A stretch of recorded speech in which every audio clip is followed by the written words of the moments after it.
பிரதமர் ஹருணி அமரசூரிய பதவி விலகும் வரையிலே நான் சாப்பிடப் போவதில்லை அல்லது சத்தியாகிரக போராட்டத்தை நான் ஆரம்பிக்க போகின்றேன், பிரதமர் பதவி விலகும் வரையிலே இந்த போராட்டம் தொடரும் என்ற அடிப்படையிலே போது இந்த விமல் வீரவம்ச களத்திலே குதித்திருக்கின்றார். நாளை முதல் போராட்டம் ஆரம்பம் என்ற விடயத்தை தெரிவித்திருக்கின்றார். மேலும் சஜித் மற்றும் ரணில் தரப்பு ஒன்றிணைவு பற்றி இப்போது ரகசிய கூட்டங்கள் இடம்பெற ஆரம்பித்திருப்பதாகவும் நேரடியாக சஜித் பிரேமதாச களத்திற்கு வந்திருக்கின்றார். சஜித் பிரேமதாசவுக்கும் ரணில் தரப்பில் இருந்து ஒருவருக்கும் இடையிலே ரகசிய சந்திப்பு இடம்பெற்றிருப்பதாக சொல்லப்பட்டிருக்கின்றது.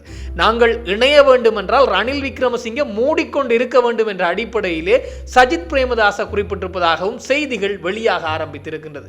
இந்த விடயங்கள் பற்றி தான் இந்த தொகுப்பினூடாக முழுமையாக பேச போகின்றோம். அன்புறவுகளில் ஒருக்குமே வணக்கம். இந்த ஹருணி அமரசூரிய பிரதமர் ஹருணி அமரசூரிய பதவி விலக வேண்டும், பதவி விலகியே ஆக வேண்டும், அவர் பிரதமர் பதவியிலிருந்தும் விலக வேண்டும், இந்த கல்வி அமைச்சு பதவியிலிருந்தும் விலக வேண்டும் என்ற அடிப்படையிலே கடுமையாக இப்போது எதிரணியினர் கொந்தளிக்க ஆரம்பித்திருக்கிறார்கள். அதுவும் பிரதமருக்கு எதிராக நம்பிக்கையில்லா பிரேரணை கொண்டு வரப்பட்டிருக்கின்றது. பாராளுமன்றத்துக்குள்ளே எதிர்க்கட்சித் தலைவர் சஜித் பிரேமதாச உட்பட பலரும் அதிலே கையொப்பமிட்டிருக்கின்றார்கள். அதிலும் நாமல் ராஜபக்ச தரப்பு, அதாவது ராஜபக்சக்கள் தரப்பு, இந்த ஸ்ரீலங்கா பொதுஜன பெரமுனவினுடைய பொதுச் செயலாளர் சாகர காரியவசம் ஒரு விடயத்தை சொல்லி இருக்கின்றார். இந்த இடத்திலே நாங்கள் ஒன்றிணைய தயார், அதாவது பிரதமரை வெளியேற்றுவதற்கு அல்லது பிரதமருக்கு எதிரான நம்பிக்கையில்லா பிரேரணைக்கு ஆதரவாக, அதாவது நம்பிக்கையில்லா பிரேரணை கொண்டு வரப்பட இருக்கின்ற நம்பிக்கையில்லா பிரேரணைக்கு ஆதரவாக வாக்களிக்க போகின்றோம், அதாவது இந்த சஜித் பிரேமதாச தரப்புக்கு ஆதரவாக நாங்கள் செயற்பட போகின்றோம், பிரதமரை பதவியிலிருந்து நீக்குவதற்காக என்ற அடிப்படையிலே சாகர காரியவசமும் தெரிவித்திருக்கின்றார். எனவே இப்போது எல்லா கள்ளர்களும் ஒன்றிணைய வழிக்கு ஆரம்பித்து விட்டார்களோ என்ற ஒரு நிலை எழுந்திருக்கின்றது. இந்த எண்ணத்திற்காக பிரதமருக்கு எதிராக ஒன்று திரண்டு வருகின்றார்கள் என்ற ஒரு தொகுப்பை இன்னொரு தொகுப்பாக நான் முழுமையாக அதனுடைய அத்தனை விடயங்களையும் தொகுத்து உங்களுக்கு தர காத்திருக்கிறேன். அது மாத்திரமல்லாமல் இப்போது பிரதமர் வெளியேற வேண்டும் என்று ஒரு புதிய ஒரு நபர் ஆடுகளம் வந்திருக்கின்றார். அதுதான் இந்த விமல் வீர வம்ச. இவர் எல்லோருக்குமே ஒரு படி மேலே சென்று பிரதமர் அதாவது பிரதமர் கல்வி அமைச்சு பதவியிலிருந்தும் பிரதமர் பதவியிலிருந்தும் விலகும் வரையிலே நான் சத்தியாகிரக போராட்டத்தை, அதாவது உணவு தவிர்ப்பு போராட்டத்தை மேற்கொள்ள போகின்றேன் என்ற அடிப்படையிலே இப்போது விமல் வீரவம்ச உள்ளே வந்திருக்கின்றார். அதுவும் நாளைய தினம், நாளை காலை 9, அதாவது 12ஆம் தேதி 9 மணி தொடக்கம் இந்த சத்தியாகிரக போராட்டம் ஆரம்பிக்கப்படுகிறது. காந்தி வழியிலே செல்கின்றார் போல இருக்கின்ற விமல் வீரவம்ச, செய்யாத அட்டகாசங்களை எல்லாம் காட்டிய விமல் வீரவம்ச காந்திய வழியை கையிலே எடுத்திருக்கின்றார் போல் இருக்கின்றது. எனவே சத்தியாகிரக போராட்டத்தை நான் ஆரம்பிக்கின்றேன், ஒட்டுமொத்த இலங்கையினுடைய அத்தனை பெற்றோர்களை, மாணவர்களுடைய அத்தனை பெற்றோர்களையும் ஒன்று திரட்டி இந்த பிரதமருக்கு எதிராக நான் கொண்டு வந்து காட்டுகிறேன் என்ற அடிப்படையிலே இப்போது விமல் வீரவம்ச களத்திலே கொதித்திருக்கின்றார். நாளை முதல் தான் இந்த போராட்டத்தை கையிலே எடுக்கின்றேன், உணவு தவிர்ப்பு போராட்டத்தை கையிலே எடுக்கின்றேன் என்றும் பிரதமர் பதவி விலகும் வரையிலே இந்த போராட்டம் தொடரும், அவர் பதவியிலிருந்து விலகினால் தான் இந்த போராட்டம் முடியும் என்ற ஒரு கருத்தை தெரிவித்திருக்கின்றார். எப்படியும் ஒரு 12 நாட்களுக்குள் அல்லது ஒரு 10 நாள் அல்லது ஒரு 20 நாட்களுக்குள் விமல் வீரவம்சவுக்கு நல்லடக்கம் இடம்பெற்றாலும் இடம்பெறும். காரணம், பிரதமர் பதவி விலக விடமாட்டோம் என்ற அடிப்படையிலே இந்த ஆளும் கட்சி எல்லோருமே சபதம் எடுத்திருக்கின்றார்கள் தான் சொல்ல வேண்டும். அதிலும் மகாநாயக்க தேரர்கள் கொஞ்சம் பிரதமரை, அதாவது பிரதமர் பதவியில் இருக்க வேண்டும் என்று விரும்புகின்றார்களாம் என்ற தகவல் தான் இப்போது அதிகமாக வர ஆரம்பித்திருக்கின்றது. காரணம், பிரதமர் கடந்த ஓரிரு நாட்களுக்கு முன்னர் மகாநாயக்க தேரர்களை சென்று சந்தித்திருந்தார். அதாவது அஸ்கிரிய மல்வத்து பீட தேரர்களை சந்தித்து அவர்களோடு மிக சிறப்பு, அதாவது பல விடயங்களையும் 6ஆம் ஆண்டு புத்தகத்திலே இடம்பெற்ற அந்த பிழை, அது தொடர்பான விசாரணைகள் இடம்பெற்று வருகின்றது என்றும் கல்வி சீர்திருத்தம் தேவை என்பதை அவர் சுட்டிக்காட்டியதற்கிணங்க மகாநாயக்க தேரர்களும் கல்வி சீர்திருத்தம் இலங்கைக்குள்ளே தேவை என்பதை ஏற்றுக்கொண்டிருக்கின்றார்களாம்.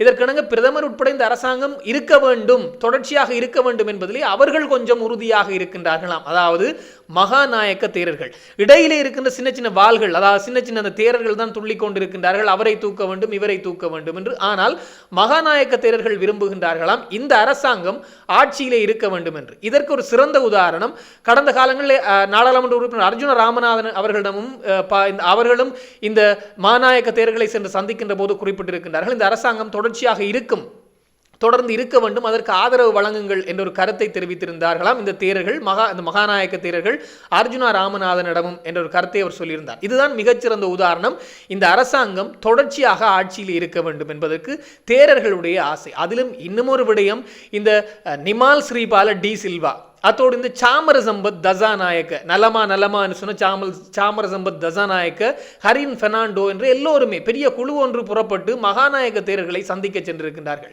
சந்தித்து இந்த பிரதமருக்கு எதிராக தாங்கள் களமிறங்குகின்றோம் என்றும் பிரதமரை பதவியிலிருந்து தூக்குவதற்கு எதிராக நாங்கள் இப்போது முயற்சிகளில் ஈடுபட்டு வருகின்றோம் என்றும் மிக விரைவிலே பிரதமரை பதவியிலிருந்து வெளியேற்ற வேண்டும், புதியதொரு கல்வி சீர்திருத்தம் என்பது நாட்டை பாழாக்கப் போகின்றது என்ற அடிப்படையிலே மகாநாயக்க தேரர்களுக்கு எடுத்து சொல்லியிருக்கின்றார்கள். மகாநாயக்க தேரர்கள் சொல்லியிருக்கின்றார்களாம், உங்களுடைய ஆட்சியை பற்றி எங்களுக்கு நன்கு தெரியும், இதற்கு முன்னிருந்த ஆட்சி உங்களுடைய ஆட்சிகள் தான், அந்த ஆட்சியை பற்றி எங்களுக்கு நன்கு தெரியும், உங்களுடைய கட்சிகள் என்ன செய்தது என்பதும் தெரியும், எந்த இலங்கையிலே கல்வி சீர்திருத்தம் என்பது தேவைப்படுகின்ற ஒன்றுதான், கல்வியிலே சீர்திருத்தம் தேவை, எனவே இந்த அரசாங்கம் சரியாகத்தான் சென்று கொண்டிருக்கிறது, நாங்கள் கவனித்துக் கொண்டுதான் இருக்கின்றோம், உங்களை பற்றியும் எங்களுக்கு தெரியும் என்ற அடிப்படையிலே முகத்தில் ஏதாவது மூஞ்சிலே குத்தியது போன்று சொல்லி இருக்கின்றார்களாம் என்ற அடிப்படையிலே தென்னிலங்கை ஊடகம் ஒன்று இந்த செய்தியை வெளிப்படுத்தி இருக்கின்றது. எனவே மகாநாயக்க தேரர்களும் விரும்ப ஆரம்பித்து விட்டார்கள் இந்த அரசாங்கம், அதாவது ஏற்கனவே அவர்கள் இந்த அரசாங்கம் கொஞ்சம் சரியான பாதையிலே செல்கின்ற அடிப்படையில் கருத்துக்களை சொல்லி வந்தார்கள், இப்போது எதிரணியினருடைய மூஞ்சிக்கு முன்னாலே சொல்லிவிட்டார்கள் இந்த கருத்தை என்பதுதான் மிக மிக முக்கியமான. எனவே பிரதமருக்கு எதிராக இப்போது இந்த ஒற்றை ஆளாக அதன் மிக மிக முக்கியமான விடயம் பிமல் வீரவம்ச களத்திற்கு வருகின்றார். இதற்கு முன்னரும் பிமல் வீரவம்ச ஒரு சத்தியாகிரக போராட்டத்தை ஆரம்பித்து மஹிந்த ராஜபக்ச தண்ணி கொடுத்து அவரை அதிலிருந்து மீட்டெடுத்த சில புகைப்படங்களை பார்க்க கிடைத்திருந்தது. அந்த நிலைதான் ஞாபகத்திற்கு வருகின்றது. மீண்டும் இந்த பிமல் வீரவம்ச இப்போது பிரதமருக்கு எதிராக, அதாவது பிரதமரை பதவியிலிருந்து நீக்க வேண்டும், புதிய கல்வி சீர்திருத்தத்தை ரத்து செய்ய வேண்டும் என்று பலதரப்பட்ட காரணங்களோடு உள்ளே வருகின்றார் என்பதுதான் மிக முக்கியமான விடயம். அதோடு இன்னும் ஒரு திருப்பு முனையான செய்தி என்று பார்க்கின்ற போது, இதுவும் இங்கே இருக்கின்ற ஐபிசி தமிழ் ஊடகத்திலும் பார்த்திருந்தேன், ஒரு புலனாய்வு சிங்கள புலனாய்வு ஊடகம் ஒன்றிலும் புலனாய்வு செய்திகளை வெளியிடக்கூடிய ஒரு ஊடகத்திலும் இந்த செய்தி வந்திருந்தது. குறிப்பாக ஐக்கிய தேசிய கட்சி மற்றும் ஐக்கிய மக்கள் சக்தி, அதாவது ரணில் மற்றும் சஜித் தரப்பு ஒன்றிணைவு என்ற விடயம் இப்போது தீவிர பேசுபொருளாக இருக்கின்றதாம். அதிலும் இன்னும் ஒரு படி ஒன்று ஏற்பட்டிருக்கின்றது. குறிப்பாக சாகல ரத்நாயக்க என்று சொல்லப்படுகின்ற இந்த இப்போதும் ரணில் விக்ரமசிங்கனுடைய ஆலோசகராக, பிரத்யேக ஆலோசகராக செயல்பட்டு வருகின்ற சாகல ரத்நாயக்கவுக்கும் ஐக்கிய தேசிய சஜித் பிரேமதாச, ஐக்கிய மக்கள் சக்தியின் தலைவர் சஜித் பிரேமதாசவுக்கும் இடையிலே ரகசிய சந்திப்பு ஒன்று இடம்பெற்றிருக்கின்றதாம், ஒரு தனியார் தங்குமிட விடுதி ஒன்றிலே. எனவே இந்த ரகசிய சந்திப்பு பல மணி நேரங்கள் நீடித்திருக்கின்றதாம். எதற்காக என்று பார்க்கின்ற போது ஐக்கிய தேசிய கட்சி, ஐக்கிய மக்கள் சக்தி இரண்டுமே ஒன்றிணைவது பற்றி இதிலே பேசப்பட்டிருக்கின்றதாம். அதிலும் பல லட்சம் மக்களுடைய எதிர்பார்ப்பு ஐக்கிய மக்கள் சக்தியும் ஐக்கிய தேசிய கட்சியும் ரணில் சஜித் ஒன்றிணைய வேண்டும் என்பதை சஜித் பிரேமதாச சுட்டிக்காட்டியதோடு இந்த ஆசையை நானும் ஏற்றுக்கொள்கின்றேன், இரண்டு பேருமே ஒன்றிணைவது சாத்தியமானதான், ஆனால் அதற்கான ஒரு வரைவை உருவாக்க வேண்டும். அதோடு ரணில் விக்ரமசிங்கவோடு நாங்கள் ஒன்றிணைந்த பின்னர் நான் கட்சியின் தலைவராகவும் ரணில் விக்ரமசிங்க ஆலோசகராகவும் இருக்கின்ற போது ஆலோசகராக மட்டும் ரணில் விக்ரமசிங்கே இருந்தால் போதும், மாறாக வேறு விடயங்களே தலையிட வேண்டாம் என்ற அடிப்படையிலே சஜித் பிரேமதாச சொன்னதாகவும் செய்திகள் வெளியாகி இருக்கின்றன. எனவே இப்போதே சஜித் பிரேமதாச கையை காட்டுகின்றார், மூடிக்கொண்டு இருக்க வேண்டும் வந்தால் என்ற அடிப்படையிலே. அதோடு இளம் தலைவர்கள் இப்போது வந்துவிட்டார்கள், அவர்களும் சிறப்பாகவே நடத்துகின்றார்கள், எனவே அவர்களை கொண்டு நாங்கள் காய் நகர்த்தலாம் என்ற அடிப்படையிலே சஜித் பிரேமதாச சொல்லியிருக்கின்றாராம். அப்படி என்றால் ரணில் விக்ரமசிங்கே இதை ஏற்றுக்கொள்வாரா என்பது ஒரு மிக பெரும் கேள்வி. காரணம், சஜித்தை உள்வாங்குவதே ரணில் விக்ரமசிங்கே தான் மீண்டும் ஜனாதிபதி ஆகுவதற்குத்தான், தான் மீண்டும் ஆட்சியை பிடிப்பதற்குத்தான்.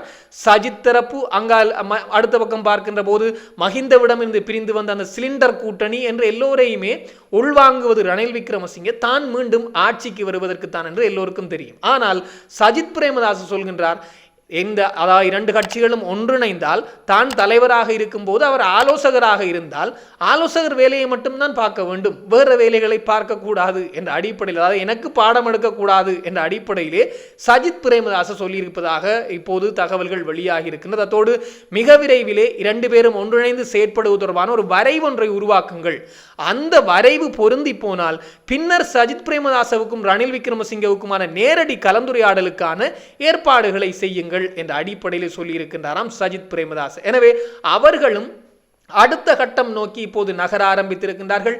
இன்னும் ஒரு தரப்பு பிரதமருக்கு எதிராக கடும் விமர்சனங்களை முன்வைக்கின்றது. உண்மையை சொல்ல போனால் இலங்கையிலே கல்வி சீர்திருத்தம் என்பது தேவை. இப்போது இருக்கின்ற கல்வியை பொறுத்தவரையில் பார்க்கின்ற போது எல்லோருக்கும் தெரியும், பார்க்கின்ற போது புரியும், வேலையில்லா பட்டதாரிகள் இருந்து வீதி வழியே போராட்டங்களை மேற்கொள்கின்றவர்களை பார்த்தால் புரியும்.